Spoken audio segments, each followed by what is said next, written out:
Artificial intelligence is becoming an everyday tool for many across the country and all around the world. But there are concerns about how it's going to impact taxpayers, the energy sector, the economy, and even humanity as a whole. The Colorado State House passed a bill to prevent companies from setting individualized prices for consumers or employees with AI surveillance. The Center Square contributor Liam Hibbert reports Colorado's Prohibit Surveillance Price and Wage Setting Bill was passed in the Colorado State House Thursday. It'll head back to the State House for its third and final reading. If passed again, it'll move to the Senate before landing on Democratic Governor Jared Polis's desk. In Pennsylvania, artificial intelligence is monitoring patient data for cases of sepsis at hospitals, becoming deeply embedded in insurance companies' prior authorizations and tapping a database to reduce negative drug-on-drug reactions. The Center Square's Ford Turner reports those examples of AI's rapid infiltration of Pennsylvania's medical care apparatus came out during an informal meeting at the state capitol this week. Lawmakers using that informational meeting to hear from medical and insurance professionals about how AI is saving time and improving outcomes. But they also express concerns and some flat-out skepticism. Louisiana lawmakers have filed more than 20 bills this session touching on artificial intelligence, but only a narrow slice of them have moved so far. The clearest momentum has come on bills dealing with child exploitation. In Louisiana, Senate Bill 42 prohibits using AI to create illegal materials. That passed the Senate 36-0 and was sent to the House. Senate Bill 110 bars using the child's image to train an artificial intelligence model to produce illegal materials. That also advanced out of the Senate, now pending in the House. But the broader regulatory push has moved not as fast.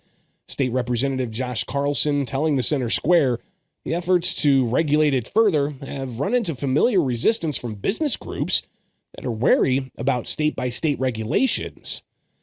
Republican leaders in the U.S. House, meanwhile, they're pledging to enact some of President Donald Trump's newly released national legislative framework for artificial intelligence regulations. The proposal outlines how Congress should address AI, threats to child safety, intellectual property rights, and free speech, as well as AI-driven rises in electricity costs and integrating AI in the workforce and national security sphere.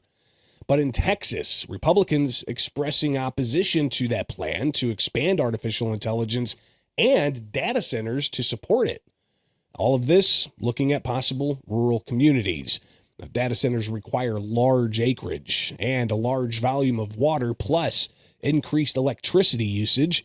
In a move against what many argue ignores federalism and states' rights, the Trump administration order it seeks to override state AI regulations, claiming excessive state regulation thwarts this imperative. Now, another area of divide seems to come from recent statements the First Lady made. On Wednesday this week, First Lady Melania Trump held a Future Together summit, introducing the first American-made humanoid and advocating using artificial intelligence to teach children. That response has not been positive among educators or Christian leaders. Figure 03 was developed by Figure AI, Inc. It's a robotics company which received venture capital funding in part from Jeff Bezos and other groups within the technology sector like OpenAI, Microsoft, NVIDIA, Intel, and others. Now, in her keynote address, Melania Trump highlighting 3 goals to transform public education, using AI to personalize learning, using humanoid educators as at-home tools for students, and advocating for the role of technology and education as a driver for America's economy. But Lance Cashion, CEO of Fort Worth-based Forge Rooms Foundation and pastor of King's Cross Fellowship, took issue with what the White House was advancing as policy. Citing Genesis 1:27 in the Bible, he said, "Human beings are the only creatures made in the image of God. Anthropomorphizing machines is not only dangerous to society," he said, but it raises ethical questions. Now, from the impacts on humanity to the cost to consumers and taxpayers, a significant number of American voters are blaming AI centers for rising energy costs across the country. The Center Square's Voters' Voice poll found 15% of registered voters blame AI data centers for rising electricity costs. Across the country, additionally, 22% of voters, they say companies are using AI data centers as an excuse to raise profits. Combine the two responses, 37% of voters blame rising electricity costs on data centers being driven a lot by artificial intelligence. And as we found from our conversation earlier this week with Steve Gorham, Executive Director of the Climate Science Coalition of America, AI is bringing in a lot of investment for data centers, which in turn increases the demand for energy.